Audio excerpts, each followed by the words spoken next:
Blog Talk Radio.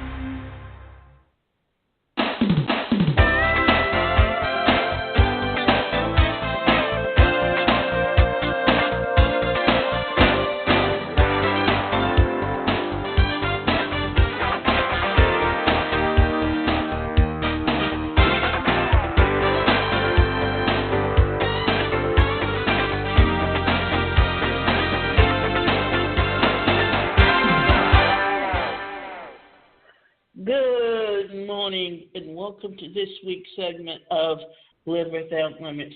Today's show is titled, Why Even Ambitious People Rarely Become Successful. One important key to success is self-confidence. An important key to self-confidence is preparation, said Arthur Ashe. Success is not extrinsic. It's not measurable. Success can only truly occur internally because it is based on emotion. At the most basic level, success is your relationship with yourself. Most people are living a lie. They purposefully ignore and distract themselves from what deep down they want for themselves. This has happened many a time. Why? Because children tend to live the lives their parents want for them. Their parents do the thinking for them. The parents decide what profession they want their children in, because what it is it fills an emotion in the parent to say, my son the doctor, my son the lawyer, instead of looking at what would make that individual happy. Because if you try to fulfill your life according to someone else's standards, you are not going to be happy. You need to do something that will truly make you happy. People who are entrepreneurs, they're entrepreneurs because they have an idea, they want to make it work. They know what it is that they truly want to do, and they go for it without letting anyone else tell them what they should do. The problem is that for so many of us, we depend on other people to fulfill an emotion within us, and you know what? That's not happiness. Happiness comes from within. Any emotion that you feel comes from within you. Many people want something more than themselves. They have dreams and ambitions, yet few of these people ever get what they intended. Being ambitious isn't enough. Far more important than ambition is commitment. When you're committed to something, you will be and do what is required for the attainment of that thing. You'll stop wondering and start building. You'll stop being distracted and start learning. You'll start connecting. You'll start failing. You'll get what you want rather than have a long list of ambitions. You'll have actual accomplishments that reflect on your inner goals and values. Your external environment will reflect your deepest internal views and aims. If you're committed to a marriage, you'll change in whatever ways are necessary for your marriage to thrive. You'll become what is required to make it work. If you're committed to your craft, you'll change and become what is required to do work at the level that you desire. You won't point to your limitations with a victim mentality. You'll change your limitations so they stop stopping you.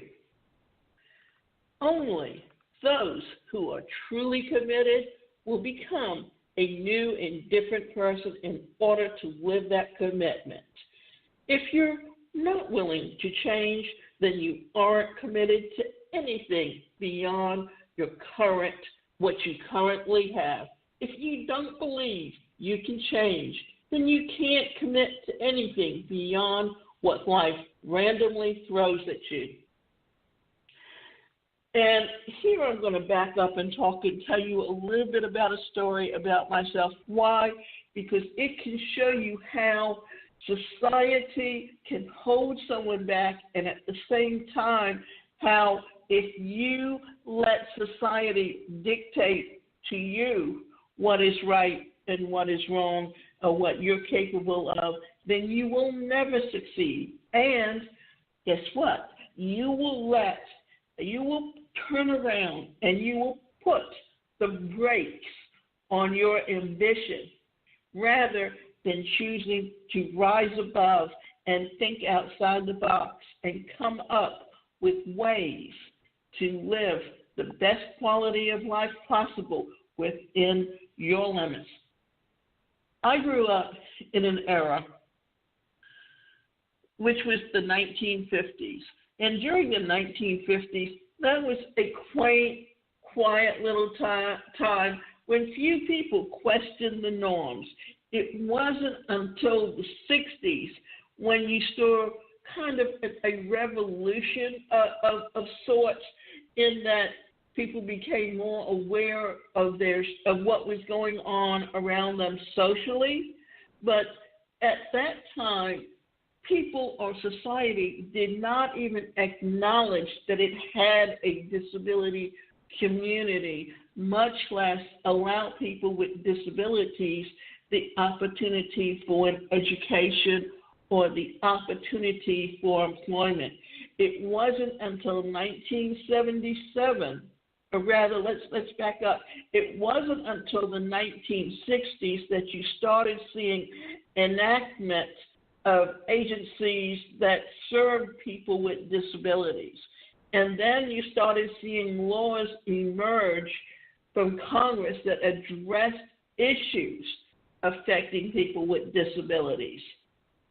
And it wasn't until 1977 that Congress passed the law, which is the Individual Disability Education Act, that guarantees people with disabilities the right to an education.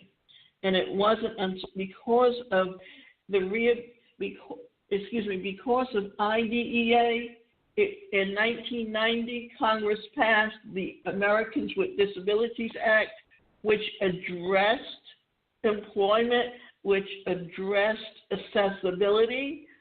And with the ADA, you also had a clause that allowed people with disabilities who were being discriminated against to be able to sue a company if they could guarantee or if they could prove that this was all going on. But prior to that, you just didn't see those things.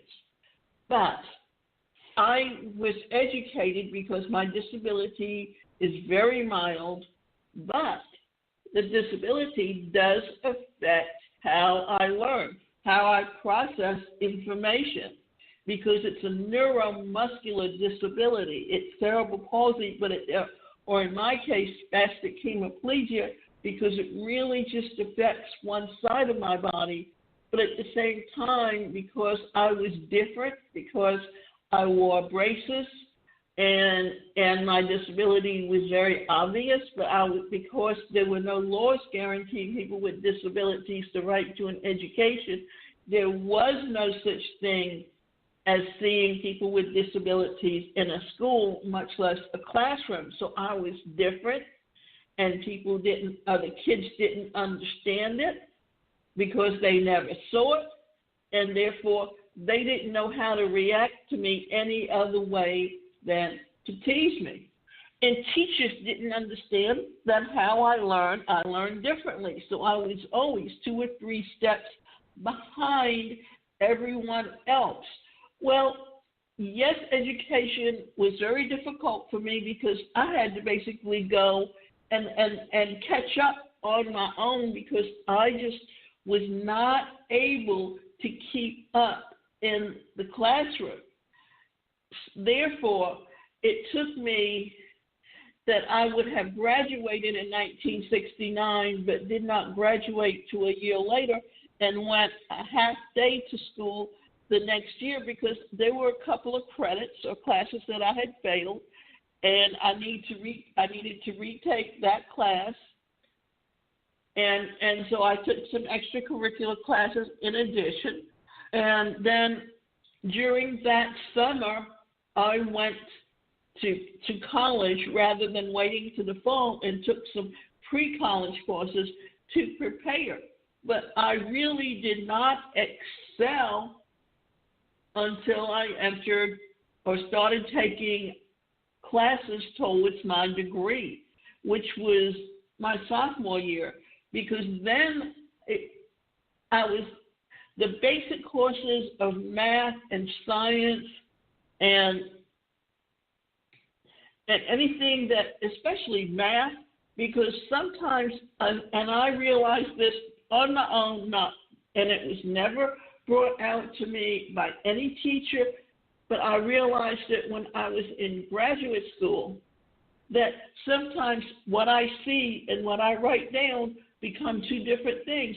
And yet, for all those years that I got the wrong answers in math, no teacher ever saw where my mistake was. So what I'm saying is that had I let that hold me back, I would never have gotten the education that I have, and had let the fact that other than working for the state or any government, there was no opportunities for me in the corporate world. Therefore, I had to figure out what it was that I was going to do that would allow me the opportunity to feel the success and learn to believe in myself. Mainly because everyone else around me, what I was hearing was, you can't succeed, you're going to fail, you can't.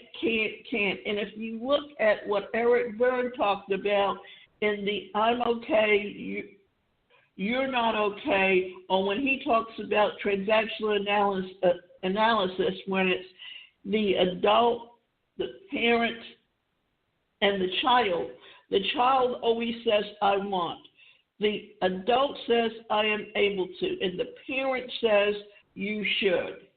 And the message that I was getting from my parents is that I should just accept that I have limitations, that I can't achieve anything, that I will never live on my own, that I will never be independent, or whatever. And had I chosen to accept that, I would not have been doing this show for 10 years.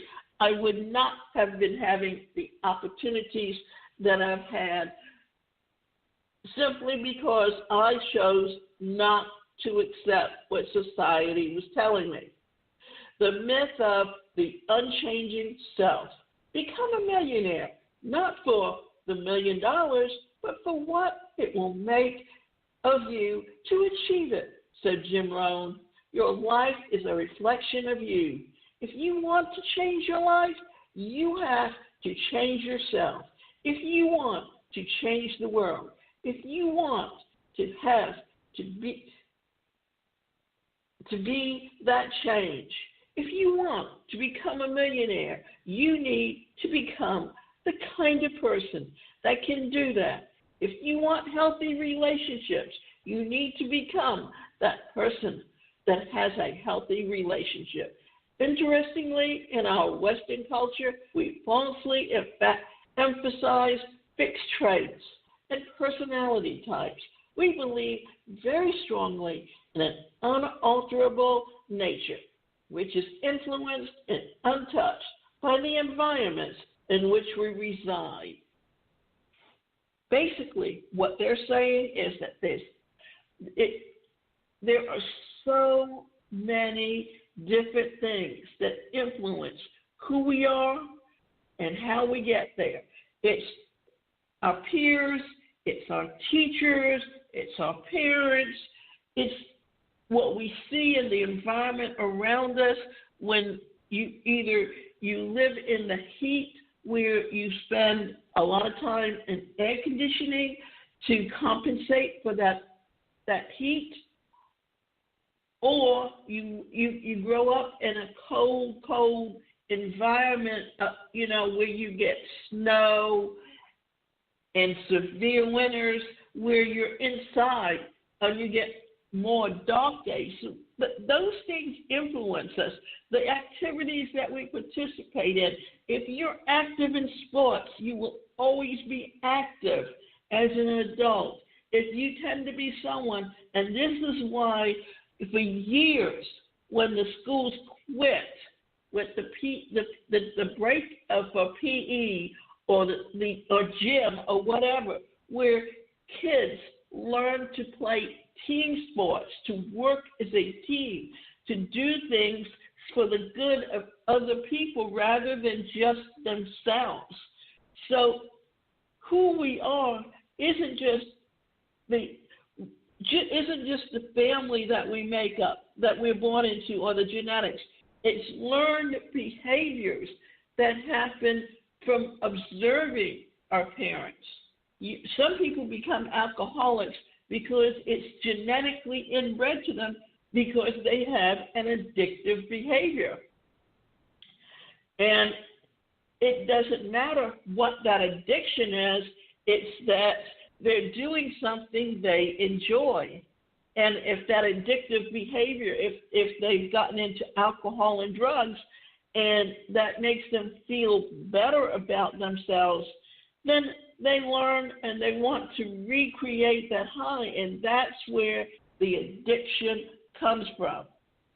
We believe something about us is self-contained and exists outside of space and time.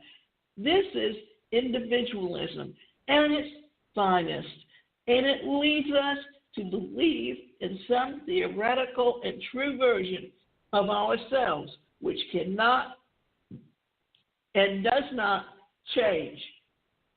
And we do have things that are inbred into us through our genetics, but that's all just part of who we are and how we live our lives.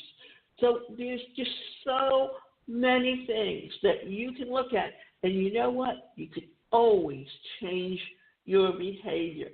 It's just learning new ways to react to a situation. Just because you had a parent that was abusive does not mean that you're going to be abusive. But if you recognize that you do have those tendencies, then you can always learn how to break that behavior, because you can go to parenting classes today. You can learn how to, instead of responding one way to a situation, turn it around and respond in a totally different way. The truth is that you are always changing. Your brain and even biology are highly malleable. Your worldview is continually integrating new information. When you change a part of your system, you change the whole. Thus, over time, as you have new experiences, surround yourself with new people, and learn new things, you emerge as a new person. Yet, these changes occur gradually and in real time, and thus are almost impossible for you to notice. And you know what?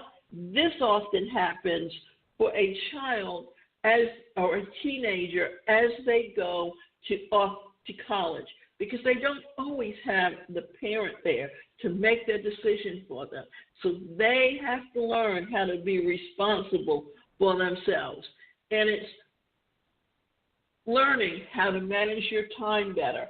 It's learning how to study better. It's learning how to take more responsibility and earn a living. It's the transitioning from childhood to adulthood where you are beginning to learn to be independent of your parents. Yes, as you learn these things over time, your brain literally creates new connections and is reshaped. The brain you will have in a year from now will literally be a different brain than the one you have now, especially if you consciously reshape how you see and live the world.